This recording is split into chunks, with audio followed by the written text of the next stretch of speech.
Hi, I'm Babita Santosh, faculty of economy. APPSC, TGPSC అభ్యర్థులకు ఉపయోగపడే విధంగా ఈ వీడియోను రూపొందించడం జరుగుతుంది. ఈ వీడియోలో జనాభాకు సంబంధించినటువంటి కొన్ని అంశాలను మాట్లాడుకుందాం. ఇందులో జనాభాకు సంబంధించినటువంటి చారిత్రక నేపథ్యం గురించి మాట్లాడుకుందాం.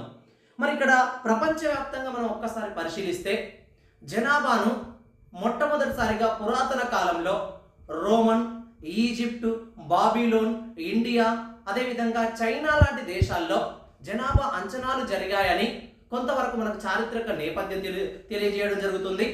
అదేవిధంగా తీసుకున్నట్లయితే భారత్లో అశోకుని కాలంలో తరచుగా జనాభా లెక్కలు జరిగేవని చారిత్రక నేపథ్యం తెలియజేస్తుంది.